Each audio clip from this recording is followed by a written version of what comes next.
to meet, I would say, friends.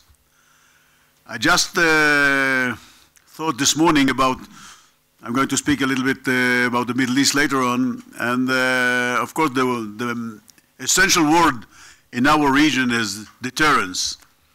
And I thought to myself, what kind of examples I'm going to bring in order to express and to demonstrate the word deterrence. When we just had breakfast, and I got the answer. We were sitting, Albert and myself and some other people, and when we were about to leave the table and to come here, I lost my cell phone on the table. And the waitress came to me and said, you forgot your cell phone. I said, keep it for yourself. I said, no, it explodes. So I understood that deterrence works. But I think that we are going to have a whole day of discussion about the Middle East, the large Middle East. And it's not anymore the Middle East that we remember for 10 years ago. So many changes. And I know that in Australia and in England, maybe changes in England are absolutely a little bit more than we have years before. But compared to what's going on here in Israel and the Middle East, I can tell you that every year that you come to Israel, you can find a different Middle East. And it's a different Middle East even for the Israelis themselves. So Albert, thank you very much for again and again, year after year, being so determined to run the dialogue as if it's the first time that we are meeting, with your energy and the staff that behind you. To run it year after year, it's amazing to see how the people are coming to leave England just a day after the elections, with 10 representatives who are coming here, and to cross the whole Middle East, 24-hour flights. As Tony Abbott told me, such a long schlep from Australia to Israel. It's amazing. I don't know how you can do it every year. For me, once in 5 years, it's exhausts me. So thank you very much for coming. And Albert, thank you for hosting the event. And for all of us, good week and a successful dialogue. Thank you very much.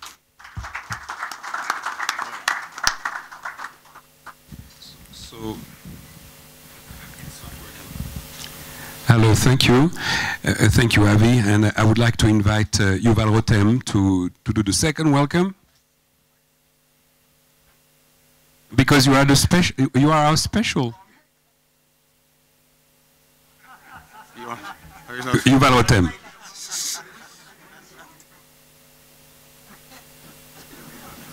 Good morning, everyone. Shalom. I want to welcome you one and all for this gathering. There are many distinguished people here. All of them has a stake in the well-being of our bilateral relationship. And I think that, but the special one, which I want to recognize, is the former Prime Minister of Australia, Tony Abbott, a true friend of Israel and the Jewish community who never turned his back to our issues and to our people. So I want to thank you, Tony.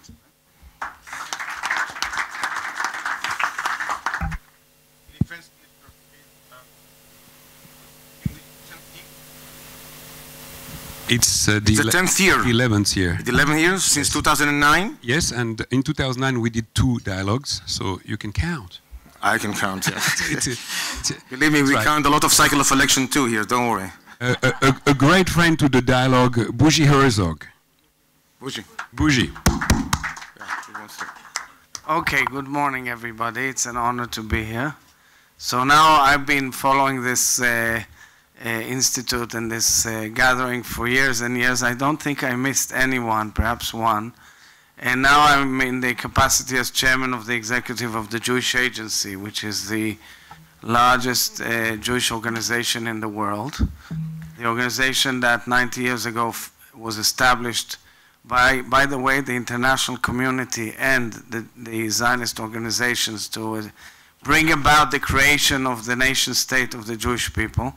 And we did. David Ben-Gurion was our chairman. I sit in his room every day where I go in. It gives me inspiration. We were then commissioned to bring 4 million, to bring immigrants to Israel. We brought 4 million immigrants from over 100 nations to this place. This year we brought 35,000 immigrants, olim, from 45 countries. In the last generation, we are dealing predominantly with all issues challenging the Jewish people worldwide. And as such, we deal a lot with the connection between the State of Israel and the Jewish diaspora world over.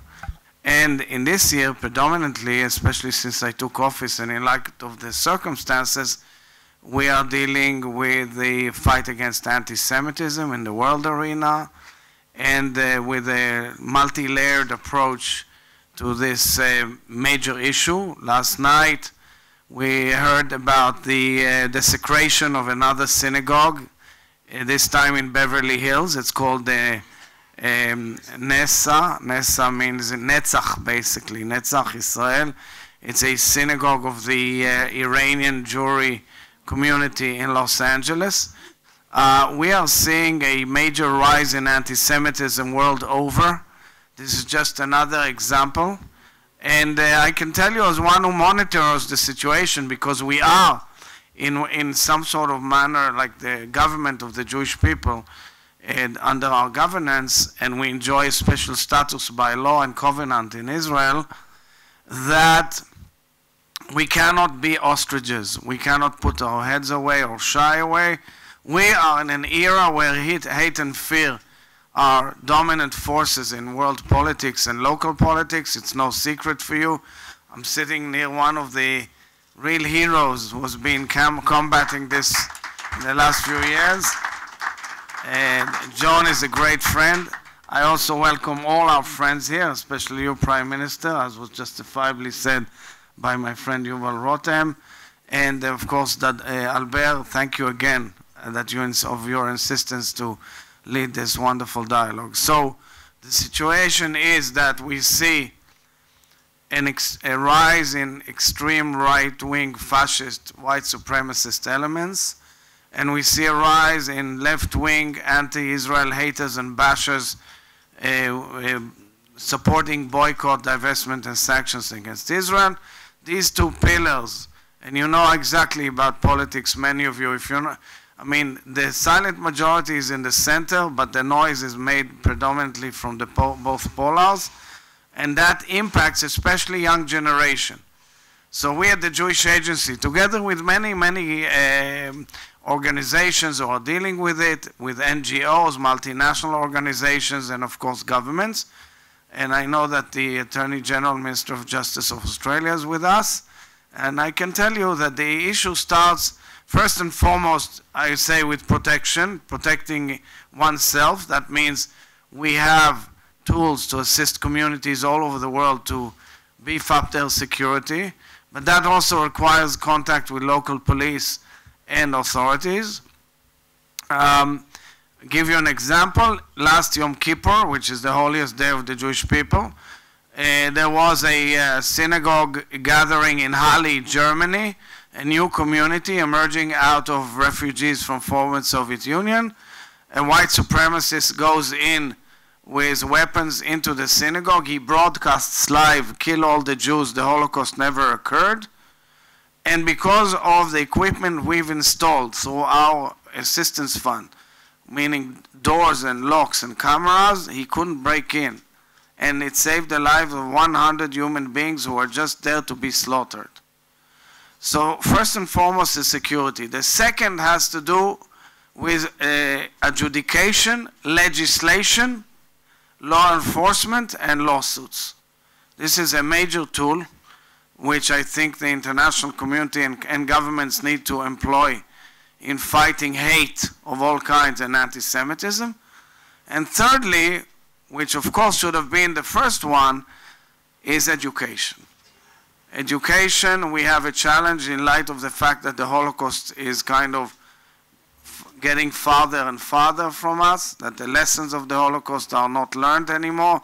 It's just another issue in the curriculum in an era where people are flooded with info. We have a major challenge how to teach our young ones to dissect the information and find out what's true and what's fake on all counts, especially when it comes to Jews. In the synagogue in Beverly Hills, you can see that the police now sent out the camera videos. You see a white supremacist going in with the whole equipment to break into the synagogue and desecrate it. That's what you see. So there are people who are impacted by lies, and that is extremely dangerous, and we must make all efforts as leaders, as politicians, as human beings to combat it all over. What happened in labor, and I'm also commending my good friend Dame Louise Ellman, who has been a labor hero for many years and was kicked out simply for being Jewish and Zionist. It speaks for itself, and at least I told John, at least I think the people of Britain expressed something in this vote also against anti-Semitism. So, in conclusion, we together must put this issue of combating anti-Semitism on the agenda in a united front. I welcome my good friends from Australia. Your country is an exemplary nation of the love of Israel and respect. We can have dialogue, we can have differences, we can argue, but at the end we are friends, and there's a certain sense of moral clarity in the behavior of your system, and I sincerely hope that this will stay there always. Thank you all very much for being with us this morning. Thank you, Bougie. I would like to invite Prime Minister Tony Abbott. Well, thank you so much, Albert. Let's begin with two truisms. The first is that the West generally is in deep trouble, possibly in secular decline. And the second is that all politicians in democracies like ours are just in it for themselves. I'm going to make two observations, one possibly unpopular, the other, I suspect, at least in this room, popular. The first is that the Brexit vote and the subsequent election that we've just had in Britain is a sign that in at least one extremely important Western country, the people have the self-confidence to embrace their freedom, their sovereignty, their independence, and their future as big players in the wider world, and not to sublimate themselves in some kind of mushy internationalism. The second is that we have in this room politicians, members of the British Labour Party, who have had the extraordinary integrity and courage to put their principles before their careers. And I would probably disagree with many of them on many things, but the hardest thing in this life is to put something ahead of yourself. And I am so full of admiration for Joan and your colleagues. And while we will no doubt disagree ferociously on many things, perhaps including Brexit, the moral lustre that you have added to public life is just extraordinary. Now, the great thing about this dialogue is that we are able to discuss some of the most contentious issues in the public life of our time in a deeply civilised way. Not without passion, but nevertheless in a way that does not prejudice mutual respect and friendship. We've got things on the agenda over these days, Trump, China, Brexit, climate change. These discussions will all be illuminating. The great thing about all of them is that the participants will leave their party hats at the door, as it were. We won't just spout the party line. We will try to speak as decent human beings, exchanging ideas. If there's one thing, Albert, that perhaps should have been on the agenda, but thus far is not, is the challenges that parties of the democratic centre-left and parties of the democratic centre-right face in this era of fragmentation and polarisation. How do we stand for things? How do we get things done that are meaningful given the difficulties that every democratic system is currently subjected to? Finally, let me say that we will have a good talk over these days, but the important thing about every conversation is that it leads to better and more effective action. There are three things which I think Australians thinking about Israel should be concerned to do. Practical things. First of all, we've got to have more direct flights between Australia and Israel. It's outrageous that given the range of modern aircraft to get from Australia to Israel and vice versa, you've still got to make normally 2 stopovers. It shouldn't be so hard for the people of our two countries to engage with each other in person. Second, decent countries should all move their embassies to West Jerusalem. The idea of Israel putting its embassy in, for argument's sake, Wagga Wagga because some Indigenous group has got a problem with Canberra is just absurd. So we should all move our embassies to West Jerusalem. And the third is, given the fact that Israel is the only liberal pluralist democracy in the Middle East, and given that liberal pluralist democracies are under enormous geopolitical pressure, given the new emperor in Beijing, the new Tsar in Moscow, and the new Sultan in Istanbul, given that we all have to work very closely together, why not try to bring Israel into the Five Eyes intelligence sharing arrangement? Because let's face it, this is the strongest, the most practical and the most significant force for good in the wider world, and why shouldn't Israel be a full-scale member of it? Thank you, Tony. Also speaking for Australia, I want to invite the Deputy Leader of Her Majesty Opposition, Richard Miles. Thank you, Albert, and it's a real pleasure to be back here in Israel to reaffirm Australia's friendship with Israel and to reaffirm the significance of the bilateral relationship within Australia's worldview. We meet at a moment in time which is very interesting. There is a lot going on. For our British colleagues, we've been watching that country wrestle with the issue of Brexit over many years now, which seems, at least, to have come to a dramatic climax in the last few days, but look forward to understanding whether that is the right understanding of the British election. In our neck of the woods, Tony mentioned the rise of China, which presents opportunities, but a whole lot of challenges for Australia as well, and it raises questions about the ongoing place of America in the world, and particularly from our perspective within the East Asian time zone.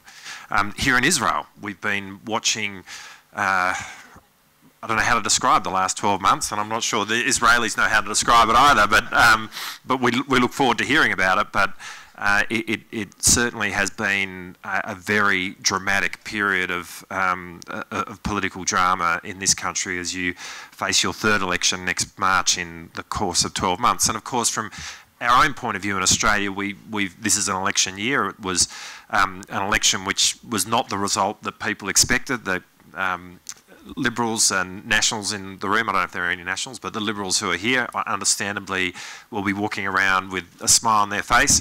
From our point of view, it's been a difficult year, and we're wrestling with how social democratic movements now present themselves in a competitive way within the Australian context, but again, that's something that we watch in the context of Britain, the United States, and here as well. So with all of that, there's an enormous amount for us to talk about over the next 2 days, and I really want to thank Albert for bringing us together. It has become a wonderful way, in a sense, to end the year, to have this conversation. And as I look out at the room right now, what characterises it is less about seeing Israelis, Australians, Brits. I think there are some Americans here. It's not about seeing Liberal Labor. It's actually, as I look at it, a group of people who, through this dialogue, have become really good friends of mine. And I really look forward to having the conversation about all of those issues over the next couple of days. And I thank Albert for convening us again.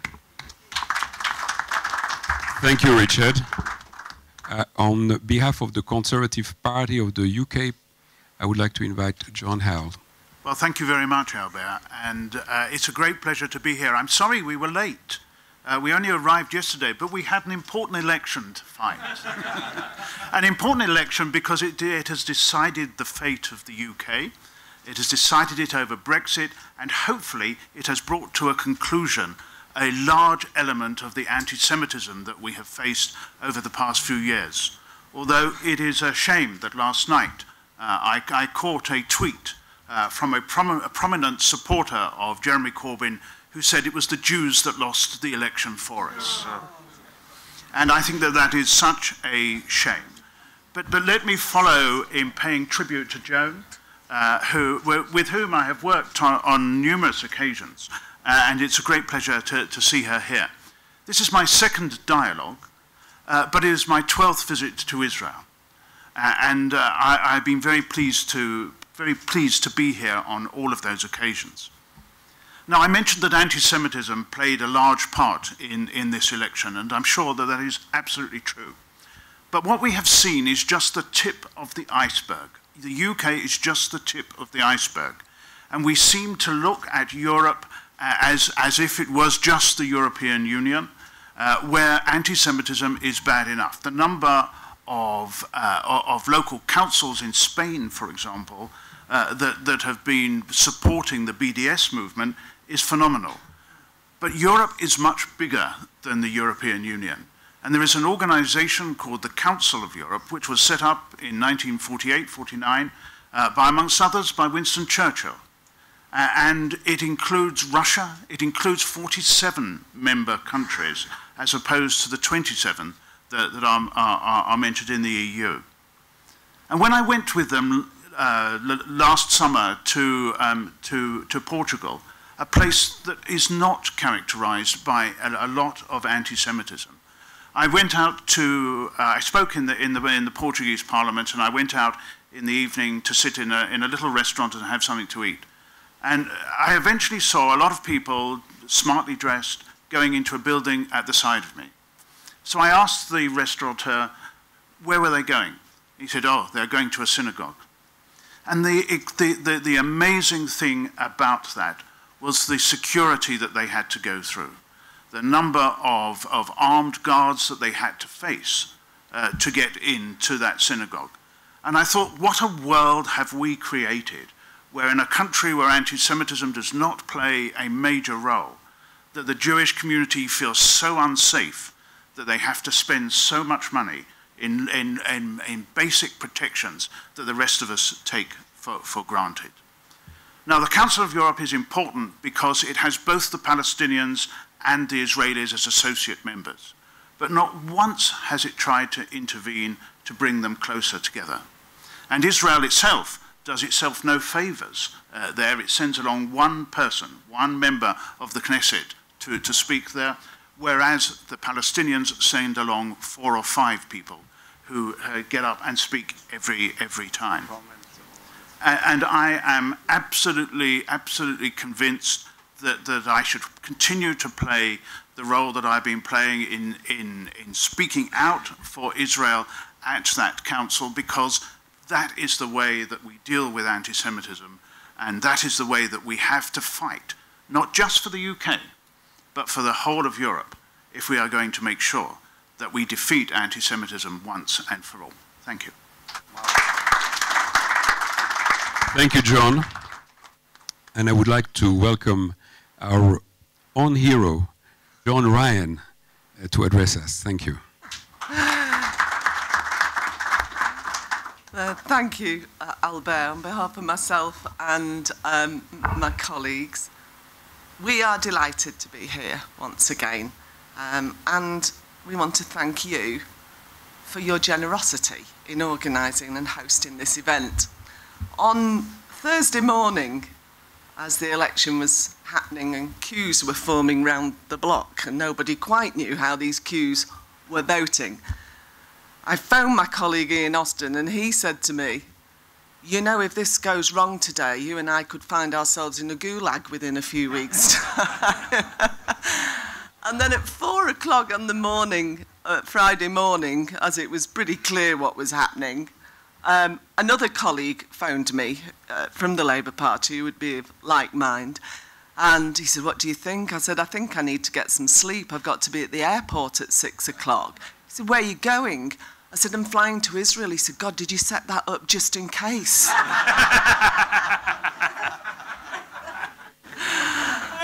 I said, the Israeli ambassador to Britain did say to me, look, Joan, you know, you've been a good friend. If things go badly wrong, I'll have to try and help you to make Aliyah, even though you're not Jewish.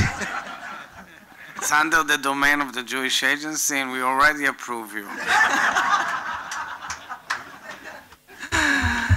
And it is, you know, this has been a really difficult time. And as I said the other night, we are very sad. Decent Labour and former Labour Party members, this is a grief for us. But now we've got to look forward and try and rebuild. But it's also a huge relief. And I know from conversations we've had that many of you, like us, are very relieved that Jeremy Corbyn did not make it to Downing Street. And, you know, it's been very difficult because it does go against the grain to stand up and call out your own party.